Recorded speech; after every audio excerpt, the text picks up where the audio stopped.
It is so fun to be at TEDx.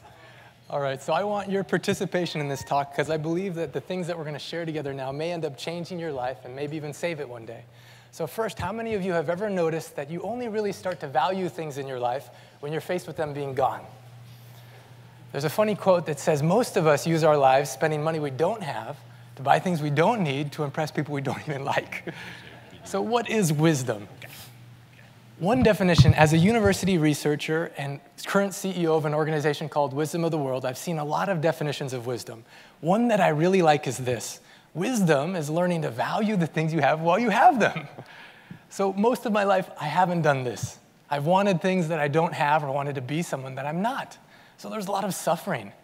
Then I met this master healer from the Himalayas who initially I was very skeptical of. But he introduced me to an ancient science that totally transformed my capacity to value my life and the things in it. I want to share with you 3 experiences early on with him I think can benefit you, and then with 3 questions I want you to answer that I think can change your life forever. So first experience. How many of you have had an experience where you've been with someone that you love, and they've been struggling with some challenge or problem, some pain? You wanted to help them, and you didn't know how. So for me, that was my dad. I remember the day that he called me on the phone and said he needed to meet in his office. I knew something was wrong.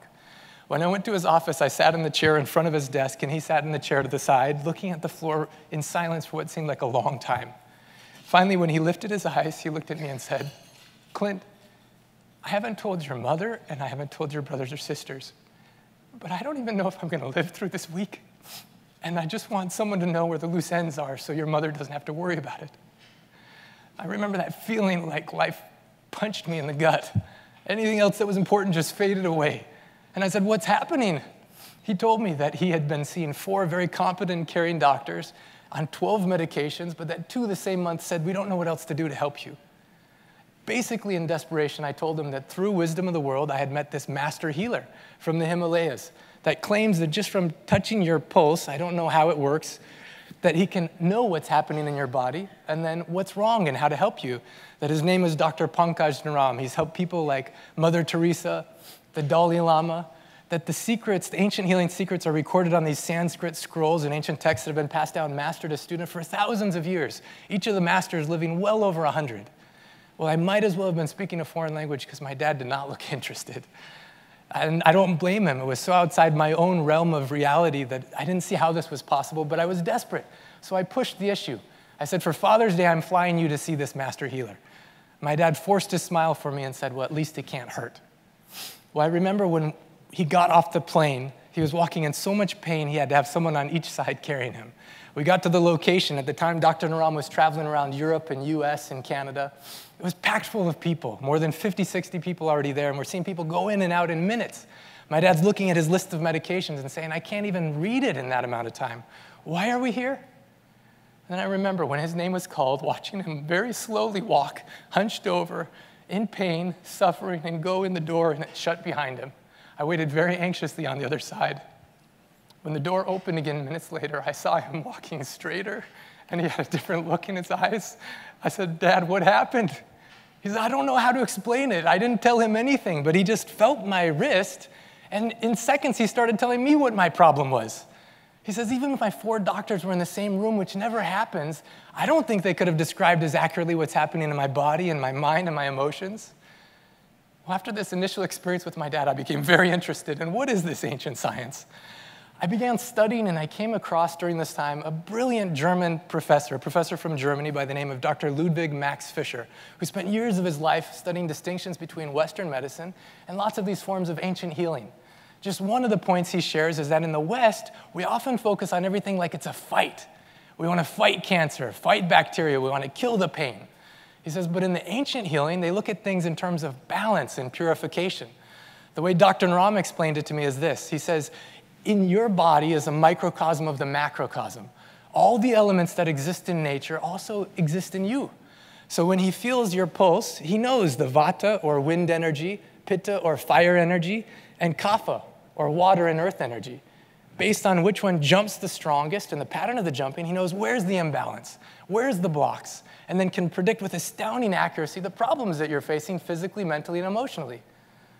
Well, Then they have 6 instruments, basically, in this ancient science, how to help you remove the blocks and rebalance your system. One of them is just knowing what to eat and what not to eat.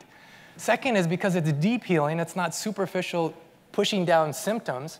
Sometimes it requires discipline and patience and a lifestyle change. Third is home remedies from your own kitchen, or herbs from the earth. Panchakarma or Astakarma, if you haven't heard of it, look it up on Google. Then Marma, understanding what are the subtle energy points in the body that when you press them, remove blocks and help rebalance the system. Well, my dad disciplined himself, changed his diet, took herbs we never heard of before. 6 months later, we were sitting in the same chairs. He told me now he had a very big problem. I said, what this time? He says, I don't know what to do with all these medications. In 6 months, he'd gone from 12 medications to 1. No more diabetes, cholesterol, blood pressure, no more CPAP machines, sleeping pills. He had no pain in his whole body, so much energy. He wanted to complete his 30-plus years of work in writing a book on how to help kids make good choices. I remember that night just kneeling next to my bed and just saying, thank you, God. So when I went to this master healer, the second experience I want to share with you was I went to thank him. I said, I feel like you've given me a gift worth more than any amount of money. More people should know this ancient science exists. They may not choose it, but they should know it's a choice. He laughed. He said, I need help, but not from you. I said, why not? He said, your mind is way too crowded. So he advised me to do 2 things. One of them was to go for a period of silence. So for you here or watching this video, what's the longest period of time you've gone since you were born until now without talking? Maybe a couple hours, half a day, whole day? He made me go for 10 days of silence. One of the most difficult things I've ever done, and also one of the most rewarding. First time in my life, I started to see who I was. Second, I saw so many things I was doing that I thought were important were just games invented by other people. I have a Ph.D., but I saw a university was just invented, and you play this game, you get this degree. Money is imaginary, it was just invented. Also, countries. When you look from space at the Earth, there's no line between Canada and the US or Pakistan and India. The concept I'm a citizen was just invented. So in the silence, I thought, all the games we're playing on Earth, what else can we invent now that's healthier for ourselves and this planet? I went to this master healer, and I said, I thought I came for healing from my dad. I didn't know how much I needed. And he let me start traveling with him. For the last 7 years, I've been with him in more than 150 cities all over the world. Started documenting stories like my father, now more than 4,500, and what they did.